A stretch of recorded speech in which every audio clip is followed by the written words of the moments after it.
Hello. So, what is ascension or five-dimensional consciousness? Um, Five-dimensional consciousness sounds like it's a place that you arrive at and you're already there. Like we're in, say, three-dimensional consciousness here, where we're conscious of all the our five senses and what is physically here, what you can, you know, see and touch and smell, and that's three-dimensional consciousness. So five-dimensional consciousness is being conscious of spirit realm, being conscious of um, energies and like intuitional thoughts and like kind of the animal uh, intuition and what it told you. It's like it's a knowing of other energies than the three-dimensional ones we pick up on, that we sense with our five sense organs. And so I believe that in the thing about ascension is what you're saying is you're going up. It's always going up. So if you can, it's there's no arrival at enlightenment. Ascension to higher dimensional consciousness is a constant step up. You're learning all the time, and that's the humility of being given the door to open to this higher consciousness, because you have to open the door. It is up to us. It's like in a sense, it's the matrix. You can either is take the green pill or take the red pill, right? And you because you do have it as a karma thing for the door to be put in front of you, but you still have to open it, and there's responsibilities that come with being conscious of let's say the darkness is one of the things you'll be more conscious of, because you're sensing and realizing and just reading between the lines. You're not as the three-dimensional world is very much can turn us into a programmable being, and when you become in these higher realms of consciousness, and like I said, it's a step up. A lot of us have been awakening for years, um, then you can see between the lines, and you can see where things are going, and the higher that you go, the higher in the future you can see where things are going. And a lot of people that open the door and they're like, I'm ascending to this, and it's very exciting, because you're like, wow, you're connecting to source. I'm bringing in information I've never heard before, and like I'm creating, my creativity's gone up. It's a very special feeling. But then you also start to realize is that you are kind of responsible for what you're have awakened to at least be a part of making it better, or else you can easily become physiologically nihilistic, or let's say three-dimensional nihilism, right? Because you know of the spirit realm, and you know of that consciousness, and then that's when you want to spend that time listening to the Christ consciousness speak to you. And you know that the more you'll have those words come into you is based on your karma too, and what we're doing, and I want to also just like straighten out a little bit of a definitional thing here. Is like in the Bible, the ascension of Enoch is when he like went up on a fiery horse and ascended to the gods, as far as what the people in the world knew. And same with Jesus, 40 days after his resurrection, I believe he ascended also to the heavens, right? So, what this like ascension spiritual movement that's connected to the stars that people are talking about, that has a bit of a different definitional um, thing. So a lot of people did kind of look at the five-dimensional consciousness or the ascension as like a rapture, because I could actually see people there's a lot of people that are like, oh, you feel at home you know there's like the home that you're not, like you start to feel alien in this realm when you can see people that are not conscious of the things that you're conscious of, and it's hard to see the world it's hurt each other the way it does. And you see people just put their blinders on rather than opening up, and that's what's keeping them from awakening, right? And I do believe we're at the Great Awakening, and I think because I had an unbelievably powerful awakening in right at the um, change in the stars. Mine was very powerful, and it's a little disorienting to have to all of a sudden just be downloaded like a computer up, all of a sudden having just a higher capacity for your computer out of nowhere. It's a bit freaky, to be honest. And I think that if I think about, I'd like to go over to the rapture and talk about it, and about how, if you look at the story of the rapture, where it seems they're talking about it's going to be where all the good believers and the people that weren't the you know just standing behind their flesh, right? Just 3 dimension, right? It's like living for the flesh, right? The people that are the righteous will go and will ascend to the clouds and be with God before tribulations. And I I kind of see it very interesting that we have this change in star patterns that's based on this other kind of prophesized event that's actually happening with people, and the fact that we are seemingly going into a tribulations here, or we've already been in tribulations for the last 3 years, So I believe that that change in stars was right at the beginning of this virus, right? So it lines up so perfectly, because it's almost just shows you that the people that awakened were able to transcend the evils of where that was going, because they were enlightened with the ability to kind of work their way through it. And so that, to me, there is like a psychological rapture, because I am with God, right? Every time I sit down and pray and I ask for answers, and I even ask for it through other people, I can hear God speaking. And so I am, let's say, in the clouds with God, and I'm here too.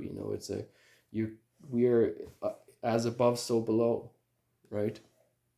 But before my awakening, I believed in the above, like being up there with God, but I didn't know, right?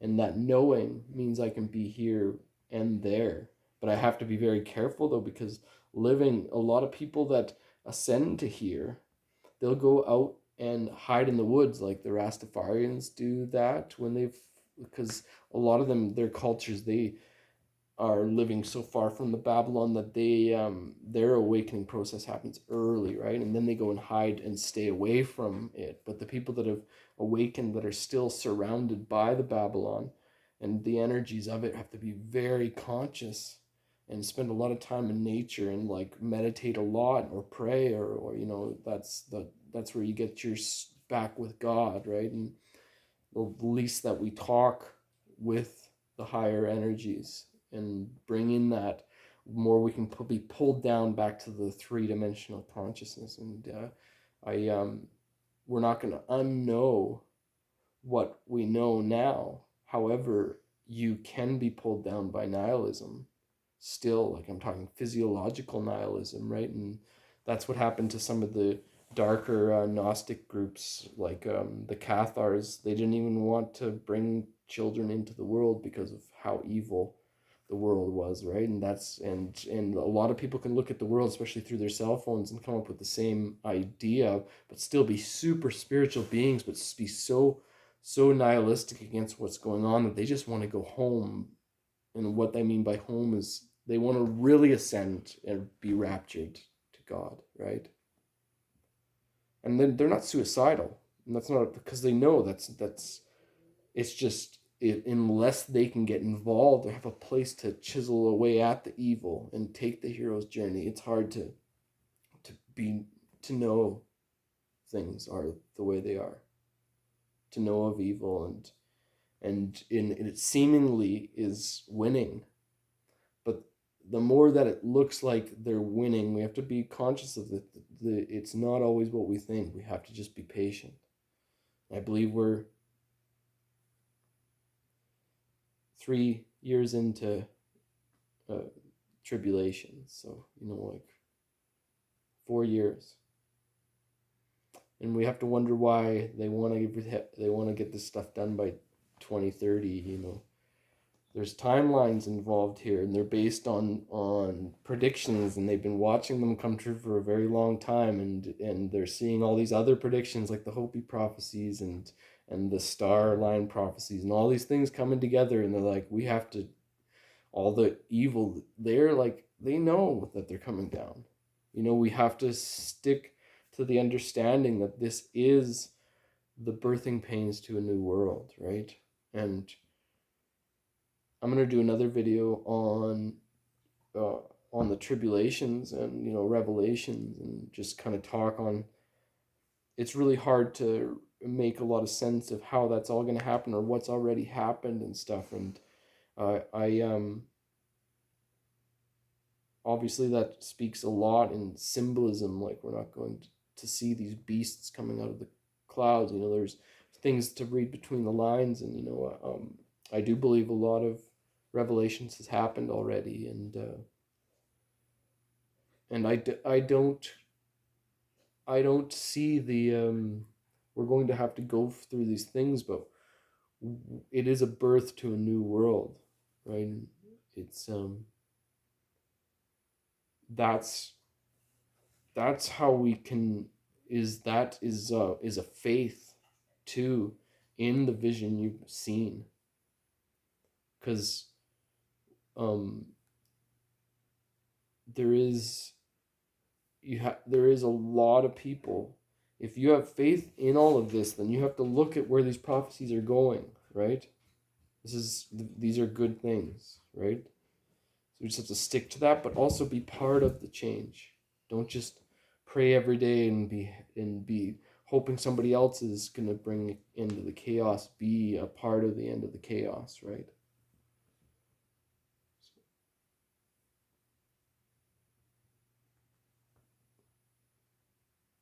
Well, I'm gonna do another video here right away, but yeah, that's kind of my thought about what ascension is, and I think there's a lot of people that ascended out of people's lives because you know it, if you can't,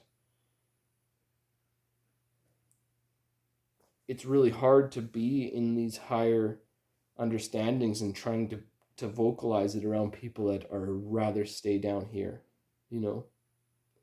So you'll notice a lot of people that have like ascended or awakened, let's see, have had a lot of relationship changes, right?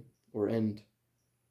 And it's also a lot of times it's based on trauma. We were living in our three-dimensional world. We weren't conscious of the trauma that was putting us in the arms of a father figure or a mother figure rather than a true lover, or what we really would be our instinctual choice rather than our traumatic choice, you know? And I think we're going to be, when you go to higher consciousness, you're becoming conscious of other things, and you can be less driven by the flesh. And the flesh is where it really holds the trauma, you know? So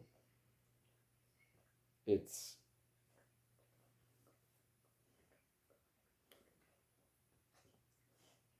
a lot of people will choose not to open the door, because, or they'll open the door and decide to like go back, and that might take some drinking or like a lot of cognitive dissonance to go back. So I don't know how you can go back, but people will go back because to save the old life that they had, or that they have, that they could have lost, and they know that because of what they saw in in a sense. There's a part of them that was showed them something that they had to step back and not ascend, and maybe it's they're going to wait back and ascend with more. I believe people are going to ascend as the time goes on. I hope that like as there's going to be more events in the solar system, more times where people are going to snap out of it, and that's when people are going to be ready to ascend with everybody else and really go there, because they're waiting back to do that, so they can hang on. And I like applaud those that can really, can be on both sides of the door, and I can do it sometimes, but I have troubles to deal with anything that's just nonsense. I don't have patience for nonsense, or I believe that we have to speak through what Christ consciousness, and that is like knowing the way and the truth and the life, and how is that is we have to start to be very truthful and logical and reasonable, and that's the way that we can be unconditionally loving each other. And